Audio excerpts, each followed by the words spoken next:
प्रभु यीशु मसीह के नाम में सबको जय मसीह। शैतान के साथ कैसे निपटे, शैतान के साथ लिपटने वाला विश्वास है, शैतान को हराने वाला विश्वास है, उसके बारे में देखेंगे। जब तक शैतान आपको अविश्वास में रख सकेगा या आपको तर्क वितर्क के क्षेत्र में रखेगा, वह हर एक युद्ध में आपको पछाड़ देगा या हरा देगा। परंतु यदि आप उसे विश्वास और आत्मा के क्षेत्र में घेरेंगे तो आप हर बार उसको पछाड़ देंगे या हरा देंगे। वह यीशु के नाम के विषय में आपके साथ बहस नहीं करेगा, वह उस नाम से डरता है। आज आप जिसमें लोग बहस कर रहे हैं, अपने कमजोरी में, अपने बीमारी में, अपना कर्ज में, अपने नाना प्रकार के परिस्थिति में बहस कर रहे हैं। आज आप यीशु के नाम से जब खड़े होते हैं, आत्मिक क्षेत्र में वचन को लेकर खड़े होते हैं, परमेश्वर आपके शरीर में कितना दाग लगा है, आप कितना पापी हैं, कितना अपराधी हैं, कितना क्या है वो नहीं देखेगा। लेकिन परमेश्वर अपने वचन के कारण, परमेश्वर का बाइबल में लिखा है, परमेश्वर अपने वचन के अधीन है। जब आप वचन घोषणा करने लगेंगे, उसी वचन के द्वारा सब कुछ बंद दरवाजा को परमेश्वर यहोवा हमारे लिए खोल देगा। लेकिन आप उलझन में, तर्क में, वितर्क में फंसे रहेंगे तो हर बार शैतान आपको पछाड़ देगा। लेकिन आप आत्मिक क्षेत्र में जब खड़ा होते हैं और आत्मिक क्षेत्र में विश्वास में घेरते हैं, तो आप शैतान को हरा भी दीजिएगा, पछाड़ भी दीजिएगा। उदाहरण के लिए कोई आदमी को आप उठा के पटक दिए हो तो आपके सामने रोज रोज लड़ने आएगा वो? एक बार पटक दिए हो, 2 बार पटक दिए हो, 3 बार पटक दिए हो, आपको देखते क्या हो जाएगा? चंपत लाल हो जाएगा। तो जो अपना अधिकार का जो दावा है, हमें परमेश्वर के सामूहिक जो अधिकार है, उसको दावा को हमें चलाना है, अपने परिस्थिति को नहीं चलाना। अपने परिस्थिति को देखेंगे तो उसी परिस्थिति बार बार उस भाई को, उस बहन को, तो परमेश्वर की आराधना नहीं, आप परिस्थिति का आराधना कर रहे हैं। गुस्सा का आराधना, क्रोध का आराधना, बीमार का आराधना, तकलीफ का आराधना। तो वो आपको पर्सनल विश्वासी में मजबूती होना होगा। प्रेरितों के काम 3:6 में सुंदर नामक फाटक पर पतरस ने, वहाँ यूहन्ना भी था, लंगड़े व्यक्ति के लिए प्रार्थना नहीं की, परंतु उसने अधिकार से दावा किया कि वह चंगा हो जाए। अब कैसे हो जाए? तब पतरस ने कहा, चांदी और सोना तो मेरे पास है ही नहीं, परंतु जो मेरे पास है वह तुझे मैं देता हूँ। यीशु नासरी के नाम से उसने यहाँ पर प्रार्थना नहीं किया और ये भी नहीं बोला कि मैं प्रभु यीशु मसीह के नाम से तुमको क्या करता हूँ। उसने यीशु नासरी के नाम से क्या बोला? चंगा होने का आदेश। जैसे छुटकारा हुआ, उद्धार हुआ उसका, वो मंदिर के अंदर गया। मंदिर के अंदर जाने का मतलब है वो प्रभु यीशु मसीह के आराधना स्तुति, यहोवा के आराधना स्तुति करने चला गया। तो आज बहुत से विश्वासी लोग विश्वास में आने के बाद, ठीक ठाक होने के बाद अपना रास्ता ले लेते हैं। इसलिए मेरे प्रिय मित्रों, अब आप अपने अधिकारों का दावा करते हैं तो आप परमेश्वर से दावा नहीं करते, आप शैतान से दावा करते हैं। हमारा जो अभिषेक है, आप विनती का अलग होता है, निवेदन का प्रार्थना अलग होता है। विनती और निवेदन उस समय प्रार्थना किया जाता है, कोई यदि पापी हो, अपराधी हो, अधर्मी हो, या तो विनती प्रार्थना पर्सनल, आप कुछ परमेश्वर के विरुद्ध में यदि आपको पवित्र आत्मा कहा तो आप विनती कर सकते हैं। लेकिन हम लोग जो विश्वास करने वाले लोगों के पास, हम लोगों के पास विनती नहीं, हमारा आदेश का प्रार्थना होना चाहिए। अब आदेश का प्रार्थना यह कर रहा है तो तुरंत इमीडिएटली चमत्कार हुआ कि नहीं हुआ? हुआ ना।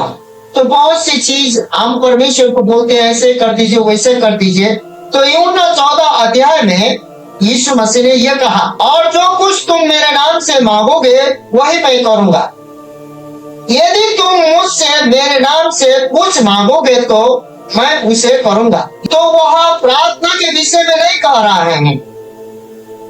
यह जो यूनानी शब्द है उसका अर्थ है मांग, दावा और हक है, निवेदन या विनती नहीं है। आप प्रभु यीशु मसीह को अपना पिता समझते हैं, जितनों ने ग्रहण किया वो बेटा बेटी। बदमाश बेटा बेटी रहेगा तो क्या माँ को खाना नहीं देगा? तो विश्वास हराम और अच्छा को नहीं देता। विश्वास निपुणता और परिपूर्णता आपके हृदय में मन में क्या है उसको देखता है। निवेदन विनती नहीं है, ये दावा करना। क्या करना है? तो आपको अब दावा कैसे करते हैं? तो यूहन्ना 14:13-14 में, और जो कुछ तुम मेरे नाम से मांगोगे वही मैं करूंगा कि पुत्र के द्वारा पिता की महिमा हो। यीशु मसीह चाहते हैं परमेश्वर पिता का महिमा हो। तो परमेश्वर पिता को महिमा प्रकट करने के लिए यीशु ने कहा, सुनो, पिता ने जगत से, पिता ने खुद गवाही नहीं दिया, पुत्र ने दिया, पुत्र ने दिया, पिता ने जगत से ऐसा प्रेम किया कि उसने मुझे एकलौता पुत्र को भेजा है, और इसलिए भेजा है मुझे बलिदान होने के लिए। मुझ पर जो कोई विश्वास करेगा, जो पिता ने भेजा है अपने एकलौता पुत्र को मरने के लिए, मुझ पर जो कोई विश्वास करेगा, जो एकलौता पुत्र पर, वो अनंत जीवन का वारिस होगा। आप क्या है? अनंत जीवन का वारिस है। उड़ाव पुत्र, दो भाई थे। एक ने अपने सारे धन दौलत मांग ले और बेच बाच के अपना बदमाशी भी किया जितना करना था, और वो बेच बाच के बदमाशी करके घर में लौट आया। उसके पिताजी ने मान सम्मान दे दिया, बहुत अच्छा, क्योंकि उसको भाई को, बड़ा भाई को जलन हुआ। और तुमको पिताजी, मैंने तुम्हारे साथ साथ सेवा किया, पानी किया, जैसा तूने कहा ऐसा किया, और मैंने तुझसे अभी तक पार्टी मनाने के लिए एक बकरे का बच्चा भी नहीं मांगा, और जो तूने दिया वही खाया। लेकिन तेरा बेटा जो धन दौलत तुझसे मांग कर उड़ाया, जाकर उड़ाया, उड़ाने के बाद फिर आता है तो उसको सम्मान देता है। तो पिताजी का जवाब पता है क्या था? वो खो गया था, वो मिल गया, वो मर गया था, जीता हो गया, अब उसका जीवन बदल गया। देखो बेटा, जितना भी उसका हक है तेरा हक है, और जो मेरा है तेरा है। तुझे मांगने की जरूरत नहीं थी, तुझे मेमना को निकाल के फ्राई करके खाने की, अपना मेमना तेरा ही मेमना। सुनिए, वो पाखी को है ना, वो बेविचारी को है ना, वो आयसी को पता था कि अधिकार कैसे लेना है और वापस भी कैसे होना है, और उसको पूरा बात साज गाज पूरा बज रहा है, उसके बारे में बजा कुछ, क्योंकि वो पिता का वफादार तो था, लेकिन अपने हक को कितने लोग न तो के बैठे। इसीलिए मेरे प्रिय भाइयों बहनों, यीशु ने कहा, और जो कुछ तुम मेरे नाम से मांगोगे वही मैं करूंगा कि पुत्र के द्वारा पिता की महिमा हो। यदि तुम मुझसे मेरे नाम से कुछ मांगोगे तो मैं उससे करूंगा। यीशु का वादा है, मैं करूंगा तो दूसरी ओर यूहन्ना 16:23 और 24 में प्रार्थना के विषय में बात करता है। उस दिन यीशु मसीह बोल रहे हैं, तुम मुझसे कुछ नहीं पूछोगे, मैं तुमसे सच सच कहता हूँ, यदि पिता से कुछ मांगोगे तो वह मेरे नाम से तुम्हें देगा।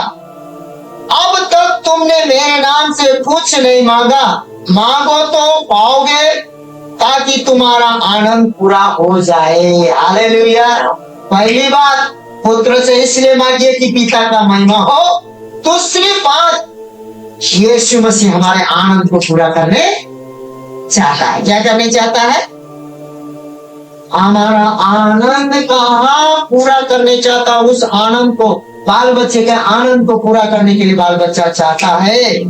तो फिर बोलता है, यह पिता का उल्लेख प्रार्थना के संदर्भ में किया गया है, लेकिन यूहन्ना के 14वें अध्याय का अनुच्छेद में पिता का उल्लेख नहीं किया गया है।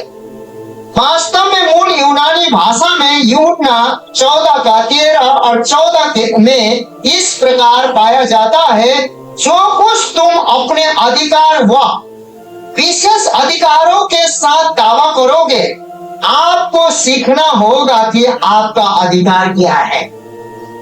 आपको समझना और जानना होगा कि आपके पास अधिकार क्या है।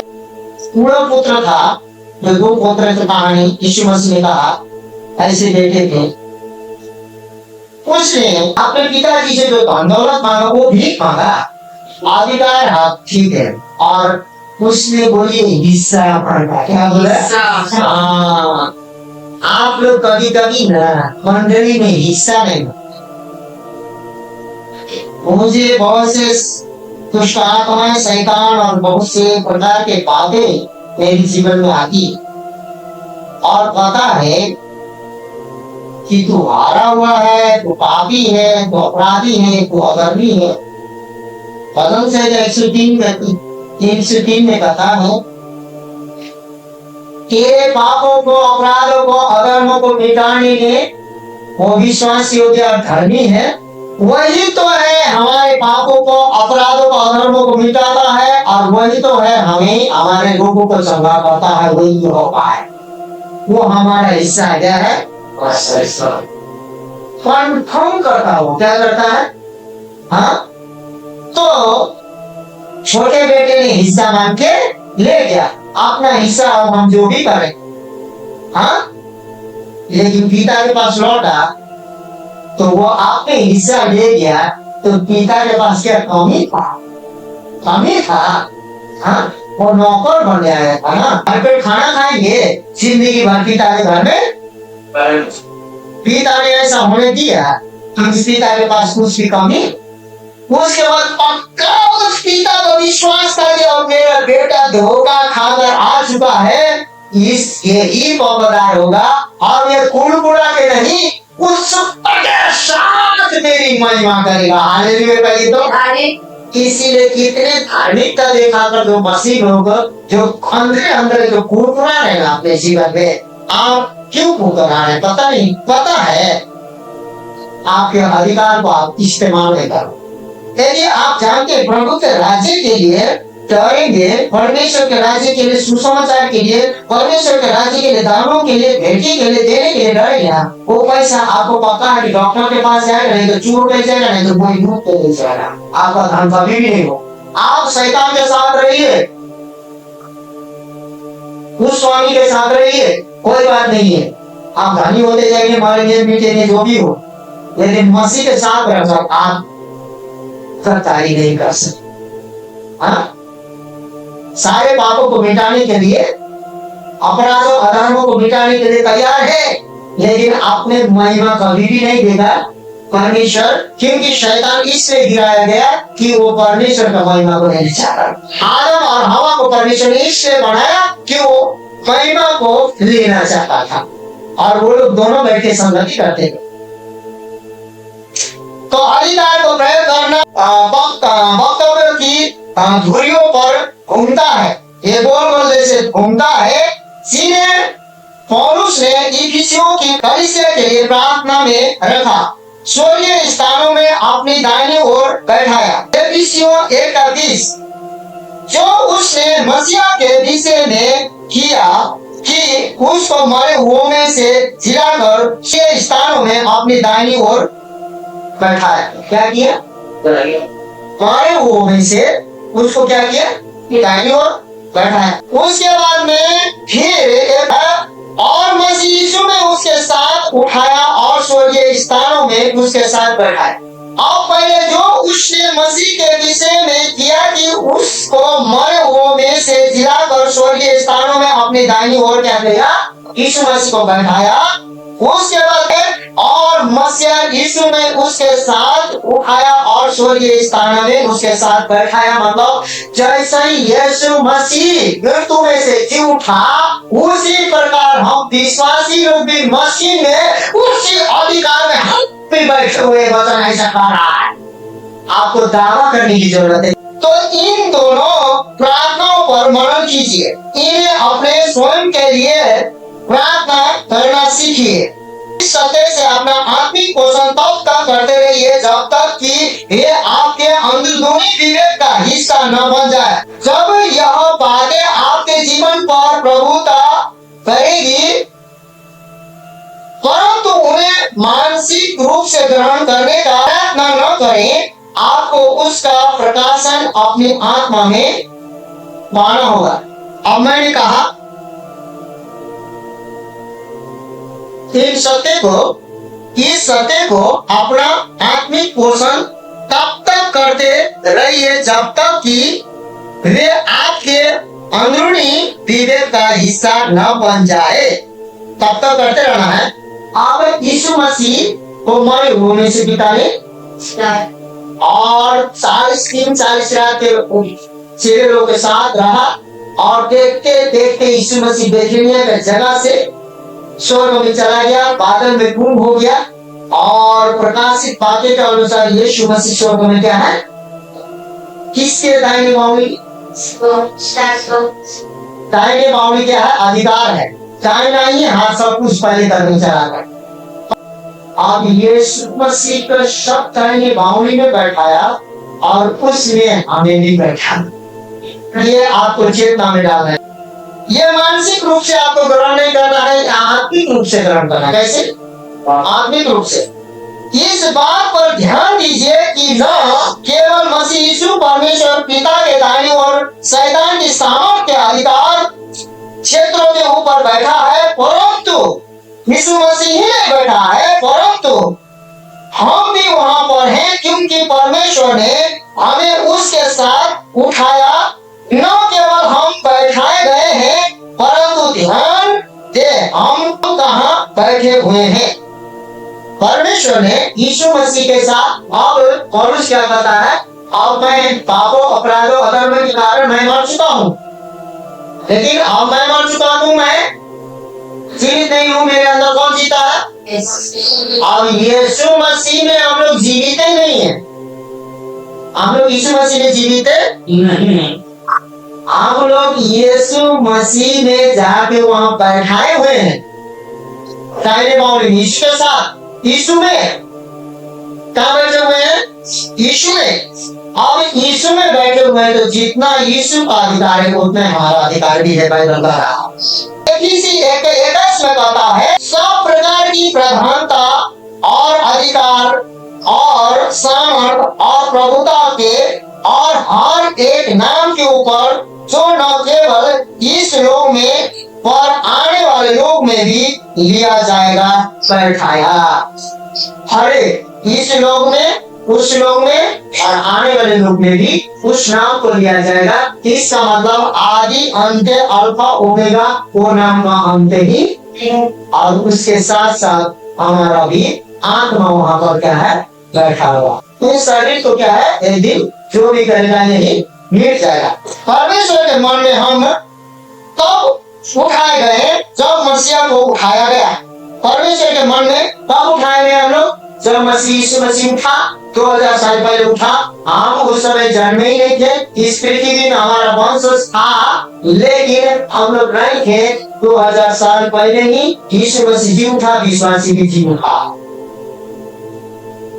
यीशु मसीह के पुनरुत्थान की शक्ति में वो यीशु मसीह के साथ परमेश्वर पिता के मन में, परमेश्वर के मन में हम तब उठाए गए जब मसीह को उठाया गया। जब मसीह सिंहासन पर बैठ गया तो हम भी उसके साथ बैठ गए। यही वह स्थान है जहाँ पर हम अब हैं। पदवी के अनुसार कहते तो हम परमेश्वर पिता की दाहिनी ओर मसीह के साथ बैठे हैं। मसीह के बैठाए जाने का कार्य इस बात को दर्शाता है कि हमसे कम कुछ समय के लिए मसीह के कार्य के कुछ पहलुओं को स्थगित कर दिया गया, मतलब कुछ पहलू को स्थगित कर दिया गया, मतलब रोक दिया गया। मान लीजिए रोक दिया गया है। संपूर्ण अधिकार जो मसीह को प्रदान किया गया था वह मसीह के द्वारा हमारा है। संपूर्ण जितना भी अधिकार मसीह को प्रदान किया था, यीशु मसीह को प्रदान किया गया था, और हमें इस प्रकार का प्रयोग करना है। जितना अधिकार मसीह का है उतना हमारा है। इसको क्या करना है? हमें प्रयोग में लाना है, प्रयोग करना है। हम उसके कार्य को इस पृथ्वी पर करने के द्वारा उसकी सहायता करते हैं। हम लोग जब इस कार्य को पृथ्वी में करते हैं जो वचन के अनुसार परमेश्वर के स्वर्ग राज्य के बढ़ोतरी के सहायता करते हैं, हम परमेश्वर के सहायक हैं। परमेश्वर का वचन बताता है कि उसके कार्य का एक पहलू यह भी है कि प्रभु यीशु के द्वारा जो विजय हमें प्रदान की गई है उसमें चलते हुए शैतान पर अपनी विजय को लागू करना है। चलते हुए, आगे बढ़ते हुए उस दुष्ट, उस शैतान को, उस परिस्थिति को, उसको बीमारी पर हमें विजय को लागू करना। यीशु मसीह के नाम से वास्तव में इस पृथ्वी पर मसीहा अपने कार्य को हमारे बिना नहीं कर सकते। आप कैसे नहीं कर सकते हमारे बिना? सुन लीजिए, कोई तर्क करते हुए कहेगा कि ठीक है, मसीहा तो मेरे बिना भी पृथ्वी पर कार्य कर सकते हैं, परंतु मुझे उनकी आवश्यकता है। ये बात सही है, परंतु प्रभु यीशु मसीह जयवंत होकर परमेश्वर पिता के दाहिनी ओर बैठ गए। जाके कहाँ बैठ गए? अब हमारे साथ यीशु मसीह है, सर्वज्ञानी वो है, लेकिन उनका अधिकार कहाँ है? बताने वाला। अब यह काम कैसे कर रहा है? तो यहाँ पर हमें पवित्र आत्मा, यीशु मसीह ने अपने जगह पर पवित्र आत्मा हर एक व्यक्ति विश्वासी के लिए भेजा है। बाइबल कहती है कि जब तक पवित्र आत्मा आकर हमें नहीं कहती कि यीशु मसीह प्रभु है, तब तक हम लोग यीशु मसीह को विश्वास नहीं करते। पवित्र आत्मा हमारा मन को यीशु मसीह की ओर कर देते। परमेश्वर को हमारी आवश्यकता है और हमें परमेश्वर की आवश्यकता। प्रभु यीशु मसीह जयवंत होकर परमेश्वर पिता के दाहिनी ओर बैठा है। प्रभु यीशु को पृथ्वी पर जो अधिकार प्राप्त थे, उन्होंने उन सारे अधिकार को कलीसिया को सौंप दिया। हम लोग कौन है? परमेश्वर की कलीसिया है। विरोध करने के लिए ना, चिल्लाने के लिए, काम बिगाड़ने के लिए, उसके बाद घमंड करने के लिए, अहंकार करने के लिए, इधर दर्द कर रहा, उधर दर्द कर रहा है, ये दर्द कर रहा है, अब हमसे नहीं होगा, हम तो नहीं करेंगे। बहुत मन कुछ ना कुछ असफलता हिलाता ही नहीं वाला, वो नहीं लाता है। कुविचार, मूर्खता, घमंड, अहंकार, नाना प्रकार की बातें लगेगा कि भाई कर रहे काहे काम बिगाड़े, सब आग लगा दे क्या? ऐसा भी लगता है। बहुत से आदमी का बहुत कुविचार, नाना प्रकार की बातें आते रहता ना। लेकिन सुनिए, वो सारे बातों को हटा दीजिए। क्या कर दीजिए? वो सारे बातों को अब सारे बातों को हटा दीजिए। अब प्रभु यीशु मसीह कुछ समय तक उन कार्यों को जो पृथ्वी पर अपनी सेवकाई के दौरान करते थे, जैसे चंगाई, दुष्ट आत्मा को निकालना, परमेश्वर के राज्य का प्रचार इत्यादि कामों को अब नहीं कर पाएंगे। अब यीशु मसीह उतर कर आपके घर घर जाकर वो सुसमाचार जिस समय आए थे नहीं कर पाएंगे। तो वो काम करने को किसको दिया गया है? तो यहाँ पर प्रभु यीशु कलीसिया को सौंप दिए वो सब काम प्रभु यीशु ने। अब प्रभु यीशु मसीह के नाम में यह सारे अधिकार पाए जाते हैं और विश्वासी को यीशु के नाम का प्रयोग करने का अधिकार दिया गया है। विश्वासी को अब पृथ्वी पर अपने अधिकारों का प्रयोग करना है। प्रभु यीशु मसीह के द्वितीय आगमन, दूसरा आगमन तक विश्वासी को ही यह सारे काम करने होंगे और द्वितीय आगमन, दूसरा आगमन तक प्रभु यीशु मसीह स्वयं शैतान के साथ व्यवहार और न्याय करने वाले हैं। लेकिन अब सुनिए, बात यह है, ऐसे प्रभु यीशु मसीह पृथ्वी में थे, उन्होंने प्रचार किया, चंगाई किया, छुटकारा किया। अब यीशु मसीह के नाम से वही सुसमाचार, वही प्रचार, वही चंगाई, वही छुटकारा, वही प्रार्थना। यीशु मसीह पृथ्वी में थे, प्रार्थना करते थे कि नहीं करते थे? वही विश्वासी लोगों को दिया है। इसीलिए विश्वासी लोग ना कि रो रो के कंडली मारोगे ना तो कुछ भी मिलने वाला नहीं, कुछ भी मिलने वाला नहीं। समझ रहे ना, विश्वासी का अधिकार क्या होता है? हमारा अधिकार प्रयोग करना क्या होता है? ये सारे कामों को किसको दिया गया है? विश्वासी का, विश्वास करने वाला विश्वासी को दिया गया है। इसीलिए आज कॉन्फ्यूजन क्या है? पास्टर करेंगे, पास्टर चंगा करेंगे, उनके पास ये है, उनके पास ये है। आज हर एक विश्वासी के पास है। क्या है? वो परमेश्वर ने कलीसिया को सौंप के दिया है। तो ये अधिकार जो यीशु मसीह पृथ्वी में काम करते थे वो काम हमें सौंपा गया है। किसको सौंपा गया है? अब किसको सौंपा गया है? क्योंकि मसीह सच्चा है और मसीह किसी को एक बार देता है तो दोबारा लेता नहीं है। इसीलिए ये कार्य पृथ्वी छोड़ने से पहले, प्रभु उठाए जाने से पहले ये सारे अधिकार विश्वासी को दिया है। इसीलिए विश्वासी सुसमाचार सुनाता है यीशु के जगह में, परमेश्वर उससे खुश हो रहा है। इसीलिए विश्वासी चंगाई करता है यीशु मसीह के समान। इसीलिए यीशु मसीह के समान दुष्ट आत्मा को भगाता है और बहुत से दास मुर्दे को भी चिल्लाते यीशु मसीह के समान। हालेलुया। तो वही कार्य को हमें करना है मेरे प्रिय भाई बहन। तो यहाँ पर अप्रकाशित वाक्य 19 का 11 से 21, तो फिर मैंने स्वर्ग को खुला हुआ देखा और देखता हूँ कि एक श्वेत घोड़ा है और उस पर एक सवार है जो विश्वास योग्य और सत्य कहलाता है। वो घोड़ा पर जो सवार है, आने वाले दिन में यीशु मसीह आएंगे। वो यूहन्ना को दर्शन में प्रभु यीशु मसीह दिखाते हैं। पवित्र आत्मा के प्रेरणा में वो भर जाता है यूहन्ना और पतमुस टापू से इस दर्शन को देखता है। और वो क्या है? वो श्वेत घोड़े में है और उजले घोड़े में है, उस पर एक सवार है।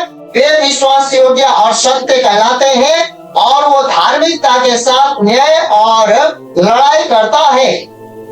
उसकी आंखें आग की ज्वाला है और उसके सिर पर बहुत से राजमुकुट है। बहुत से राजमुकुट मतलब वो हर राज्य पर विजय हुआ है। आमीन, हालेलुया। क्योंकि सारा राज्य का राज उसके सिर में है। परमेश्वर अंतरलोक के राज्य, नरक लोक के राज्य, पृथ्वी के राज्य, संसार के राज्य, क्या बोलते हैं, आकाश के सारे और स्वर्ग के राज्य को वो। और उस समय, अब देखिए, उस समय और इस समय, अब इस समय हमें अधिकार इसलिए दिया है, हम संसार में हैं और हम शैतान के बीच में। स्वर्ग में यीशु मसीह के बीच में शैतान है? हाँ, यीशु मसीह ने कहा मैं संसार और शैतान और मृत्यु पर विजय होने के लिए पृथ्वी में आए। मृत्यु पर विजय होने के लिए, मृत्यु में विजय होने के लिए आपको पहले मरना पड़ेगा ना। यीशु मसीह मरा, हाँ, क्रूस में कुर्बान हुआ। आने वाले दिन में जो भविष्य का जो यहाँ बातें हो रही है, प्रकाशित वाक्य में जो बातें हो रही है, ये अभी की बातें नहीं, आने वाले दिन के समय की बात। वो उस समय यीशु मसीह स्वयं लड़ेगा और वो लड़ाई हो सकता है, वो लड़ाई जिस समय यीशु मसीह श्वेत घोड़े में आएंगे, सारे मुकुट पहनते हुए, और सत्य विजय और सत्य जो परमेश्वर है उसका आंखें ज्वालामय के समान क्रोध में धधकती हुई क्रोध में आएंगे। उस समय जितने भी अविश्वासी पर राज कर रहे हैं, जितने भी यीशु मसीह को इनकार करते हैं, उन्हीं से परमेश्वर लड़ने आए। किन से लड़ने आएगा? लेकिन विश्वासी लोग उस समय उनके साथ रहेंगे। किसके साथ रहेंगे? जो भी विश्वास करेंगे। उस समय ऐसा होगा, किसी के साथ पति नहीं रहेगा, किसी के साथ पत्नी नहीं रहेगी, किसी के साथ भाई नहीं रहेगा, किसी के साथ कौन नहीं रहेगी, वो विश्वासी ही लोग रहेंगे। तो इसलिए और वहाँ धार्मिकता के साथ न्याय और लड़ाई करता है। उसकी आंखें आग के ज्वाला है और उसके सिर पर बहुत से राज मुकुट है और उसका एक नाम उस पर लिखा हुआ है जिसे उसको छोड़ और कोई नहीं जानता। उसका नाम भी है लेकिन वो स्वयं वो जानता उसके नाम को। वह लहू में डुबाया हुआ वस्त्र पहने हुए है और उसका नाम परमेश्वर का वचन है। वो हमें उद्धार करने के लिए क्या किया था? शैतान से, पाप से, मृत्यु से छुड़ाने के लिए लहू लुहान वस्त्र पहना। और वस्त्र भी उसका क्या होते हैं, कृष्ण चढ़ने से पहले बोल दिया, वो लहू लुहान हुआ कि नहीं? अब लेकिन जब क्रोध में वो आगमन में आएगा ना, संसार और शैतान को लहू लुहान बनाए और उसके छिड़के से वो वस्त्र भी आएगा। जो भी लोग नहीं मानते, यीशु के आगमन तक नहीं मानते, वह लहू में डुबाया हुआ वस्त्र पहना है और उसका नाम परमेश्वर का वचन है। और स्वर्ग की सेना स्वर्ग घोड़े पर सवार और स्वर्ग और शुद्ध मल पहने हुए उसके पीछे पीछे हैं। जाति जाति को मारने के लिए उसके मुंहों से एक चोखी तलवार निकलती है। चोखी तलवार जाति जाति को मारने के लिए इसके कहां से निकलता? जवान। इसीलिए आपका जो जवान है ना, हम एक मसीह है बोल के आपको भूलना नहीं चाहिए। क्या नहीं होना चाहिए?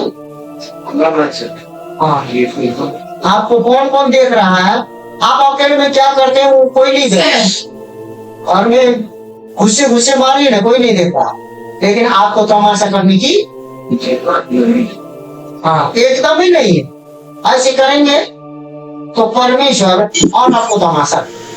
इसीलिए विश्वासी, आप बुरा भी बोलो, अच्छा भी बोलो, आपका इसलिए पूरा होगा कि आप विश्वासी हैं। क्या हो? तो विश्वासी को कितना सतर्क रहना, कितना महत्वपूर्ण है कि नहीं?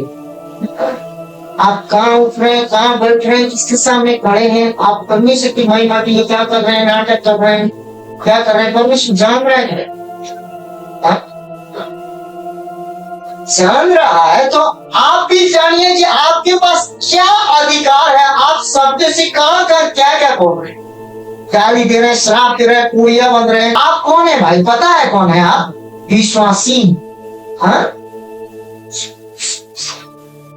और आप चिल्ला रहे, चीख रहे हैं, आप कौन है? क्या है? पता है आप विश्वासी। क्योंकि विश्वासी के पास जो आप शब्द बोलेंगे वो एक दिन जाकर होगा। तलवार निकलती है, उसी तलवार से काट के लहू लुहान होती है सब, और वहां लोहे का राज कर लिए हुए है, उन पर राज्य करेगा। और वहां सर्वशक्तिमान परमेश्वर के भयानक प्रकोप की जलजलाहट की मदिरा के कुंड में दास रोनेगा और उसके वस्त्र और जांघ पर वहां नाम लिखा है, राजाओं का राजा और प्रभुओं का प्रभु। राजाओं का राजा, प्रभुओं का प्रभु, और उसका नाम है हम कौन है? हम विश्वास करने वाला विश्वासी हूँ। हालेलुया। हम जो बोएंगे वही काटें। क्या करेंगे? इसीलिए किसी को मौका मिला गुस्सा में बदला लेने का तो तुरंत बदला लेकर कोई मार काट के एकदम ऐसे वैसे बोल के पूरी रीति से मुंह से बोल के कर देता। बाद में जानते हैं वो व्यक्ति को भारी नहीं पड़ता, लेकिन बोलने वाला व्यक्ति भारी।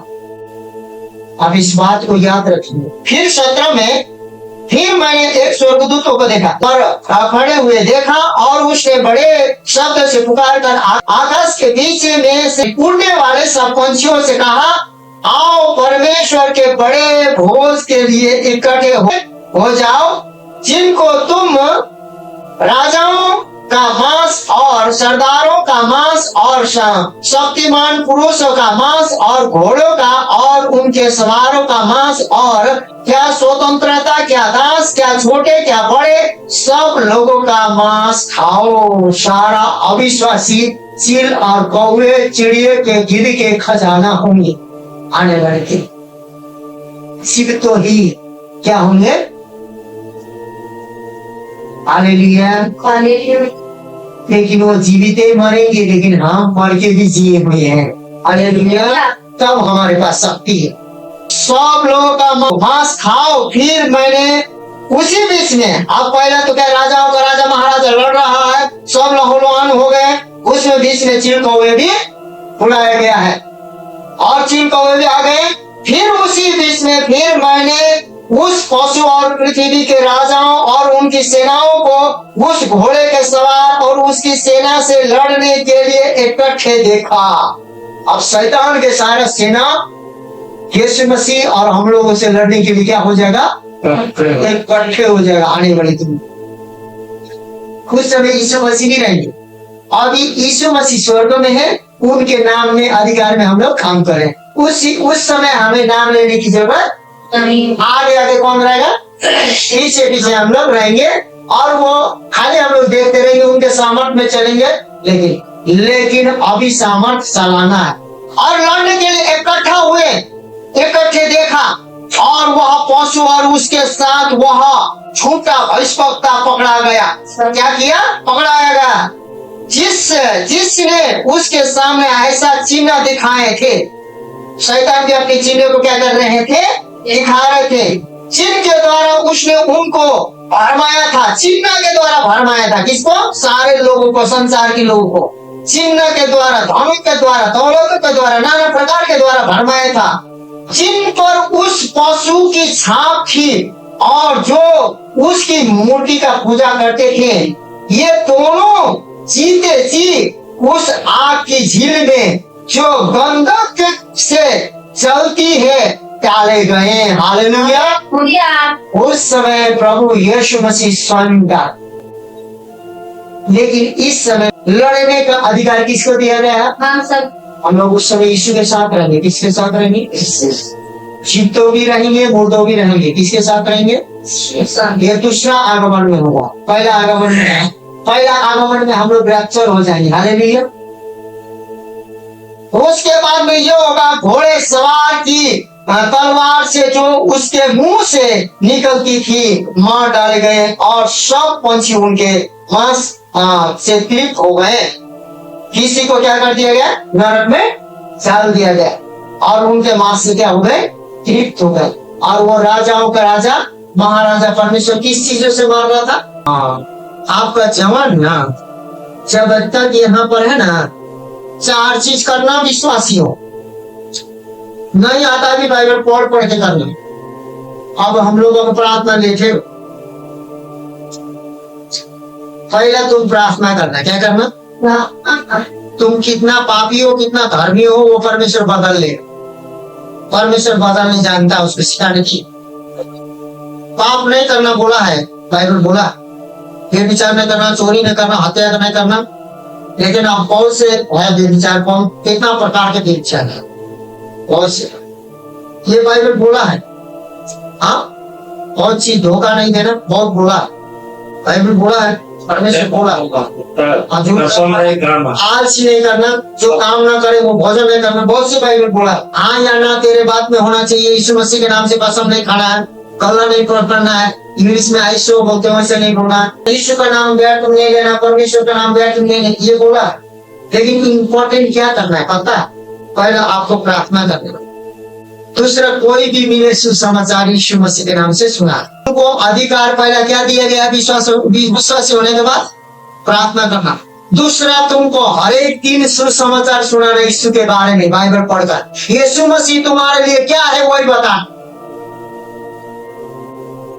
तीसरी बात, दुष्ट आत्मा को भगाना। चौथी बात, जैसे यीशु मसीह चंगा करता था ऐसे लोगों को चंगा करने का अधिकार। ये 4-5 काम यीशु मसीह ने हम लोगों को दिया है। ये जब तक यीशु मसीह नहीं आता है तब तक विश्वास करते रहना है। आपको एक बार जो विश्वास मिला वो पकड़ो तो पकड़ो, नहीं तो आप जानते हैं परमेश्वर बुलाए हुए को नहीं ढूंढ रहा, चुने हुए।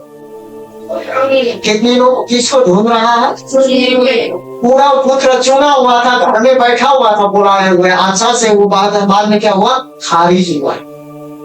बाप के सामने क्या हुआ? तुम्हारा था लेकिन अभी तक निकालते हैं? तुमको आनंद करने के लिए हजारों भेड़ था, एक निर्णय के लिए तू तरस के है। इसके बाद तेरे पास तू है, लेकिन कोई काम था, लेकिन वो माना था, पर्वत वो था, लेकिन वो काम लायक क्या है, वो महत्वपूर्ण है। आमीन आमीन। इसीलिए अब फिर मैंने 10 का 1 से 3, फिर मैंने एक स्वर्गदूत को स्वर्ग से उतरते देखा, जिसके हाथ में अथाह कुंजी और एक बड़ी जंजीर थी, और उसने उस अजगर अर्थात पुराने सांप को जो शैतान है पकड़कर 1000 वर्ष के लिए बांध दिया। कितना वर्ष के लिए? 1000 वर्ष। उतना सारे खून खराबा, सारे मारकर, सारे आग में डालकर, जितने भी हो, उसके बाद सारा को वो झूठे भविष्यवक्ता को पकड़कर डाल दिया गया। उसके बाद में फिर शैतान को क्या कर दिया गया? 1000 वर्ष के लिए। परमेश्वर ने बोला 1000 का एक दिन का 1000 दिन बोला ना। अभी हम लोग विश्वासी चाहेंगे ना, तो हम लोग कैसे ही काम कर सकते हैं। 1000 वर्ष में जो नहीं हुआ ना, हमारे 1000 पुस्तकों से जो काम नहीं हुआ ना, वो काम हम लोग कर सकते हैं। हालेलुया, आमीन। तो स्वर्ग से उतरते देखा, जिसके हाथ में था अथाह कुंड, मतलब नरक की क्या था, चाबी थी, और एक बड़ी जंजीर थी, और उसने उस अजगर अर्थात पुराने सांप को जो शैतान है पकड़कर 4 वर्ष के लिए बांध दिया। वो कौन था? पुराना सांप था, आदम और हवा को पकड़ने वाला सांप था। लेकिन वो पता है अजगर बन गया। क्या बन गया? उसको 1000 साल के लिए बांध दिया। जानते हैं, हमारे सामने उसको तमाशा बनाकर 1000 साल तक उसको निर्जीत करेगा परमेश्वर। अभी भी वो यीशु मसीह ने शैतान को क्रूस में हरा कर वो यीशु मसीह के नाम से अभी हमें बांधने की अधिकार दिया। उस समय कौन बांधने आएगा? स्वर्गदूत आएगा। लेकिन हमें बांधने की अधिकार, वो जंजीर लेके आएगा, चाबी लेके आएगा, लेकिन हमारे मुंह में चाबी है, हम खोल सकते हैं, बांध सकते हैं। इसीलिए आप निराशा में क्या बोलते हैं, आप खुशी में क्या बोलते हैं? उससे मायने नहीं रखता। उसके बाद में और उसे अथाह कुंड में डालकर बंद कर दिया गया, और उस पर मुहर लगा दी गई कि वहाँ 1000 वर्ष के पूरे होने तक जाति जाति के लोगों को फिर न भरमाए। 1000 वर्ष तक वो न भरमाए। उसको अंधकार में डालकर क्या कर दिया गया? बंद कर दिया गया। इसके बाद अवश्य है कि थोड़ी देर के लिए उसको खोला जाए। उसके बाद यहाँ भाई टाइप करने के लिए खुल गया है। खोला जाने के बाद में वो फिर एक बहुत बड़ा सेना क्या करेगा? गोग मागोग का सेना लेकर बालू के खीन के तक फिर परमेश्वर के लोगों के लिए लड़ाई करेगा। क्या करेगा? लड़ाई करने के लिए आए। और उस समय परमेश्वर उसको बुरी रीति से स्वर्ग से आग गिरा कर नष्ट करके उसको उसके बाद पूरी रीति से नरक में डाले। ये आने वाले दिन में दोबारा उसके बाद कभी शैतान से न तो स्वर्ग में न तो पृथ्वी में किसी प्रकार से शैतान से लड़ाई नहीं होगा। स्वर्ग में रहने वाला हम लोग विश्वासी लोग आनंद के साथ परमेश्वर के साथ रहेंगे। हमारे पापों को, अपराधों को, अधर्मों को परमेश्वर ने मिटा दिया, हमारे बीमार को चंगा किया जो विश्वास करते हैं। और ये नष्ट करने के बाद और क्या होगा पता है? ये होगा प्रकाशित वाक्य 7 का 10 का और बड़े शब्द से पुकार कर कहती है, उद्धार के लिए हमारे परमेश्वर का जो सिंहासन पर बैठा है और मेमने का जय जयकार हो। अब सिंहासन पर हम लोग यही शब्द वहां पर करते रहेंगे। वहाँ बांधने का, खोलने का कोई भी जरूरत नहीं है। अब ये आपके बिना पृथ्वी पर कार्य नहीं कर सकते। यीशु मसीह हमारे बिना पृथ्वी में काम कर नहीं सकते, जैसे कि आप भी उनके बिना कुछ नहीं कर सकते। आपने देखा पौलुस जिस सत्य का यहाँ इफिसी में ला रहा है वो यह है कि मसीह सिर है और हम देहा हैं। हालेलुया। सबसे बड़ा महत्वपूर्ण बात यह है मेरे प्रिय भाइयों बहनों, मसीह हमारा सिर है, हम लोग देहा हैं। परंतु यदि आप बगैर काम चला सकता हूँ या काम कर सकता हूँ, मुझे अपनी सिर की कोई आवश्यकता नहीं है, तो आप क्या सिर काट के काम कर सकते हैं हाथ में रख के? हाँ? नहीं।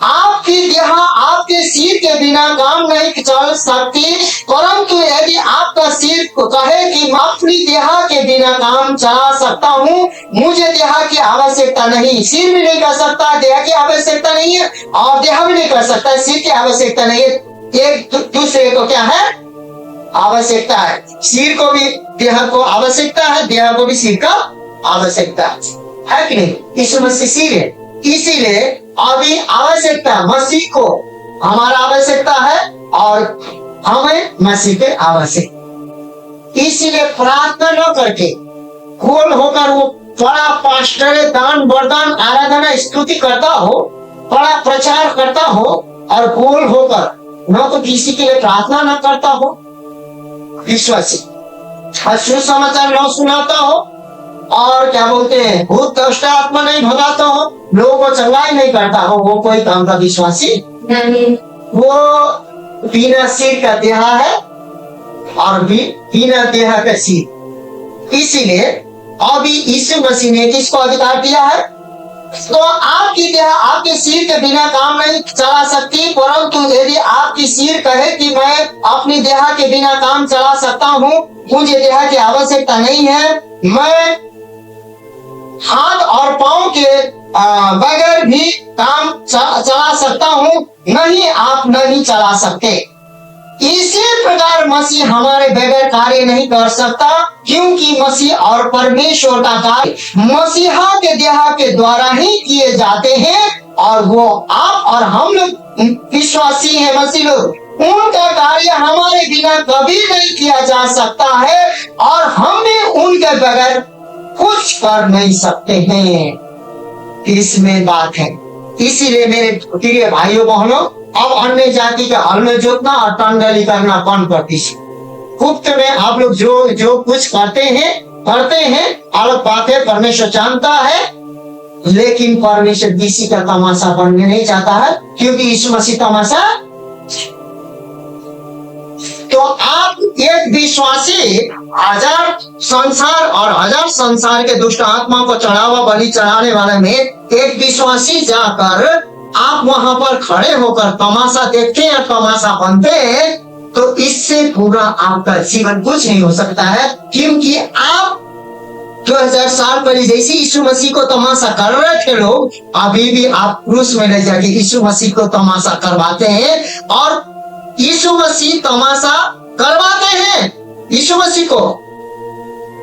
किसके सोच में पता है? पिता की सोच में। किसके सोच में? पिता की। तो पिता जानते हैं जो पुत्र का तमाशा करवाता है ना, उसको परमेश्वर कभी माफ नहीं करता। क्या नहीं करता?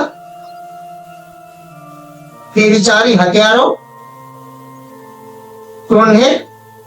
हत्यारे सब क्या होंगे? मेरे राज्य में प्रवेश करेंगे। लेकिन परमेश्वर का बदनाम करने वाला और खुद वहां पर आप पिक्चर देखिए, मन में सोचिए, आप अन्य जाति के बीच में तमाशा हो रहा है ना, वहां क्रूस पर यीशु मसीह तमाशा हो रहा है। क्या हो रहा है? और आप पुनरुत्थान की शक्ति में नहीं है, लाचारी शक्ति में। यीशु मसीह ने लाचार अवस्था में ठोकता रहा, लोग कीले ठोकते रहे, लोगों ने बोला है तू परमेश्वर का पुत्र, तो उतर कर क्या कर, लोगों को क्या कर दे, कुछ कर पाया? आप ऐसे ही असहाय हो जाएंगे। लेकिन हालेलुया कहिए, आमीन कहिए। जो पक्का विश्वासी है ना, हम लोग पुनरुत्थान की शक्ति में है। पाप हम पर हावी नहीं हो सकता, पाप पर हम हावी हो जाएंगे, आमीन, और सारे परिस्थिति को बदल देंगे। इसीलिए सोना चांदी हमारे पास रहे ना रहे, परमेश्वर का सामर्थ्य रहना चाहिए। तो अब यह फिर बोल रहा है इफिसी 6:12 में, कहता है क्योंकि हमारा यह मलयुद्ध लहू और मांस से नहीं, परंतु प्रधानों से और अधिकारों से और इन संसार के अंधकार के शासकों से और उस दुष्टता की आत्मिक सेनाओं से है जो आकाश में है। यदि आप इस आयत को इसकी बनावट से अलग कर दे और लगातार इस भीषण युद्ध के विषय में बात करते रहे, जो कि शैतान के विरोध में हमें लड़ना है और शैतान के सामर्थ्य होने का वर्णन करते रहे। पौलुस इस मुख्य मुद्दे के विषय में बताना चाहता है, उससे आप चूक जाएंगे, क्योंकि इफिसियों की पत्री में पौलुस के कहने का अर्थ यह नहीं है। याद रखें, जब पौलुस ने इफिसियों की कलीसिया को यह पत्री लिखी, तब उस समय उसने इस पत्री को अध्यायों और आयतों नहीं बांटा था, परंतु वर्षों के बाद विद्वानों ने, जो बाइबल विद्वानों ने ऐसा किया कि जिसमें हमें हमारे हवाले उदाहरण ढूंढने में मदद मिल सके, ऐसा कर दिया उन्होंने पद और उसमें बांट दिया। कई बार आप बहुत बड़ा नुकसान कर सकते हैं जब आप किसी एक अध्याय में से एक आयतों को लेकर इस बनावट से बाहर निकल दे और वह कहने का प्रयत्न करें जो यह आयत नहीं कहती। इस अध्याय के पूर्व दूसरे अध्याय में पवित्र आत्मा पौलुस के द्वारा कहा चुका है कि जिस शक्तियों से निपटना है, हमें पहले ही उनके ऊपर बैठा दिया गया। हालेलुया। अब हम शक्ति, इतना भीषण सामर्थ शैतान के शक्ति जो अंधकार है शक्ति को क्यों लड़ रहे हैं, क्यों विजय पा रहे हैं? क्योंकि हमको उस अधिकार में पहला ही यीशु के साथ में यीशु का अधिकार देके बैठाया गया है। इसीलिए शैतान को लेकर चल रहा है अंधकार की शक्ति, लेकिन हालेलुया, यीशु ने क्रूस में मरने के साथ शैतान को हरा दिया, तो पुनरुत्थान के साथ उसके सिर को भी रौंद दिया, कुचल दिया।